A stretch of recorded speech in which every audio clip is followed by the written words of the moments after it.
Walking down the stairs was something Ron Harmon from Dartford could only dream of doing. The 69-year-old suffers from arthritis in his knees and found the going extremely painful. Now he says he's a new man, thanks to this. The medicinal powers of ginger have long been known to scientists. Now Ron takes a ginger supplement every day. The pain in the knees was, pretty bad. Really felt miserable about it. And you just didn't want to go upstairs when you didn't really want to go out walking very far.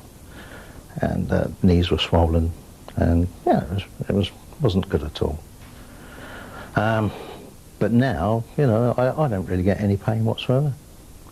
I really feel it's done wonders for me. The proof of the pudding, as they say, is in the eating. Not bad for someone who's nearly 70. More than 3 million people in Britain are significantly affected by some form of rheumatism. It is indiscriminate. Major Ronald Ferguson has suffered from arthritis for the past 22 years, but uses an electrical impulse to keep the symptoms at bay. It is important to realise it's not going to happen overnight. You've got to have continuous use of it, 40 minutes a day. And then after about 5 or 6 days, I think in my case it started to work after about 5 days. But I use it every day because I'm using my legs a great deal. 20 million people in the UK suffer from arthritis. Each year, 88 million working hours are lost through it, and the numbers are growing.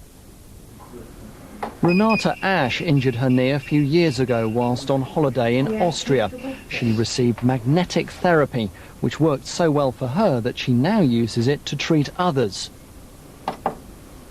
In very simple terms, magnetic resonance therapy stimulates the individual cell in the body to take up more oxygen and more nutrients.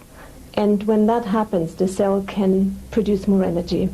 And if there is more energy available, then the body will use that energy for healing and repairing. So will these alternative and complementary treatments become more popular, or is there a danger that they are only having a placebo effect? Dr. Michael Chard has been treating patients with arthritis and sports injuries in Worthing for 11 years.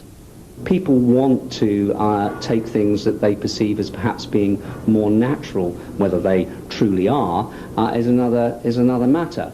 But the concern is these two things: are people wasting their money? Is it a true response? And secondly, to ensure that the medication taken, firstly, does no harm, and secondly, doesn't have the drug interactions with other conventional medicines. At the moment, the cost of anti-rheumatoid drugs is more than £200 million a year for the NHS. If these alternatives can play some part in reducing that bill, then that's got to be a good thing. Paul Fitzgerald for Meridian Tonight.